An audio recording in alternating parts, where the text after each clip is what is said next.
Let's learn the next verses together. We're going to say, where shall I go from your spirit? So we're going to put our hand here, underneath, straight across, and this elbow rests on that hand. And then we're going to tap our heads like we're thinking, like you're at school and you're leaning on your desk thinking, going, I don't know the answer to that. So the question is, where shall I go from your spirit? So King David, who wrote this, he's asking, where can I go if I want to get away from your spirit, from God, from his knowledge of me? If I want to escape it, can I? And he's going to list and talk about some ways that people might try to escape God, but they can't. He's everywhere. So it says, where shall I go from your spirit? Or where shall I flee from your presence? So to flee, we're going to do that running motion. Where shall I flee from your presence? So when we get to that word from, we're going to stop running and we're going to put our hands down like this, like we're saying the presence of God. He's here, but where can I go to escape it? Can I escape it? Let's do from the beginning there. Where shall I go from your spirit? Or where shall I flee from your presence? Do that again. Where shall I go from your spirit? Or where shall I flee from your presence? If I ascend to heaven, you are there. So we're going to put our hands down flat like this, and we're going to sweep them up to heaven. Ready? If I ascend to heaven, to ascend is to go up. So if I was to go up to heaven, it says you are there. God is there. Ready? If I ascend to heaven, you are there. If I make my bed in Sheol, you are there. So again, we're going to do the flat hands going down, and then we'll point when we say you are there. Sheol is a word that's used in the Bible to describe afterlife. So after you die, where you go after you die, he is there. We can't escape him in life, death, heaven, anywhere. He's everywhere. Ready? If I ascend to heaven, you are there. If I make my bed in Sheol, you are there. Let's do it again. Where shall I go? Ready? Where shall I go from your spirit? Or where shall I flee from your presence?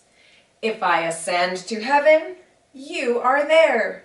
If I make my bed in Sheol, you are there. This part is kind of fun. We're going to make a bird. And so we're going to cross our hands like this. So I want you to hold your hands out and then just cross your thumbs. They don't have to be hooked together. You can if you want, if that makes it easier. But you can also just cross them and keep pressure there. And we're going to turn it into a bird and make the wings flap. So give that a try. So hands flat like this, cross them over, and then make the wings flap. Okay, if it's easier, you can hook your thumbs together to keep them together. But I find that makes it harder to make the wings flap. So we're going to start down here, and we're going to go up this way. Ready? If I take the wings of the morning. So this is the sun rising, and it's a picture like a bird flying up into the sky. The sun goes up into the sky. If I take the wings of the morning. Let's do that again. If I take the wings of the morning and dwell in the uttermost parts of the sea. So this part I want you to lean out this way. So you're going to mirror me. So the hand on this side of you reaches out. Ready? If I take the wings of the morning and dwell in the uttermost parts of the sea. And this hand just comes down beside you. So this hand goes out to the sea. And then we say, even there your hand shall lead me. So we're going to put this hand out. So this one goes out to the sea, uttermost parts of the sea. Even there your hand shall lead me. And that's when we bring this hand on the word lead. Even there your hand shall lead me. And your right hand shall hold me. So the right hand is a picture of God's strength and protection. So we're going to do our arms like this, like a parent holding their baby so carefully.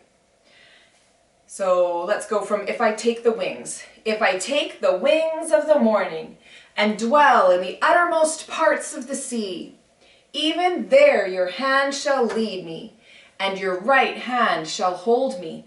So this is saying even if you rise with the sun and go into the sky or go to the farthest edges of the ocean, even there God's hand will lead you and his right hand shall hold you.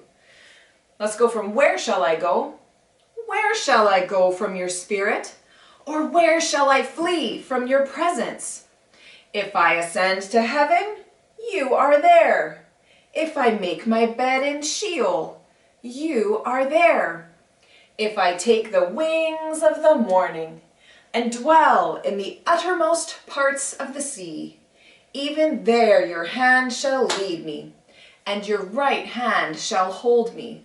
I just want to explain as well, there's the word uttermost parts of the sea. Uttermost means the most of something. Uttermost, so uttermost, the most of something. It's just a fancy word that means the farthest edges of the ocean, the sea, as far as you can go. Even there, God is there. Let's go from the very beginning. Ready?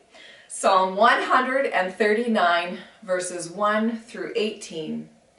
O Lord, you have searched me and known me. You know when I sit down and when I rise up. You discern my thoughts from afar. You search out my path and my lying down, and are acquainted with all my ways. Even before a word is on my tongue, behold, O Lord, you know it all together.